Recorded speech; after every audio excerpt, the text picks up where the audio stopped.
Prime Minister Benjamin Netanyahu took the unusual step Sunday of convening his cabinet at a sensitive Jerusalem holy site, spurring howls of protest by Palestinians who claim the area, where it is located, for the capital of a future state. The special session marking the 50th anniversary of Israel's capture of East Jerusalem was held in a tunnel near the giant limestone blocks of the Western Wall, a place of reverence for Jews because of its proximity to where two ancient temples stood in biblical times, the holiest site in Judaism. Palestinians saw the meeting as a provocation. Muslims consider the Western Wall part of the noble sanctuary, an esplanade that includes Al-Aqsa Mosque, the third holiest site in Islam. After the 1967 Six-Day War, Israel annexed the Old City site along with all of East Jerusalem, a move that was never recognized by the international community. The area is flashpoint for both sides.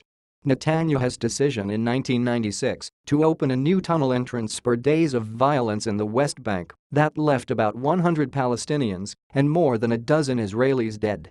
Today's meeting in occupied East Jerusalem is an attempt by the Israeli government to normalize occupation, oppression, and colonization over the land and people of Palestine, Palestinian negotiator C. Barakat said in a statement. The cabinet session was the latest example of posturing by Netanyahu, who is under pressure from religious nationalist politicians to be more proactive in asserting Israeli sovereignty in East Jerusalem and the West Bank. Netanyahu pledged Sunday to plow more resources into developing the area around Jerusalem's Old City and to build a cable car to improve access to the Western Wall. Following the destruction of the Second Temple, this spot was the focus of the longings of our people for generations, Netanyahu said.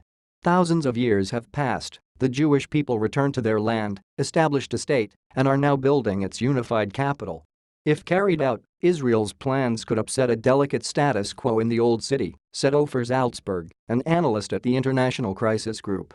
Netanyahu is trying to respond to pressure from the religious right, which is asking, 50 years after capturing Jerusalem, what's next? Andepos, he said. Palestinians see this as the entire Israeli government saying, now we are just below the wall, but we want to push ahead.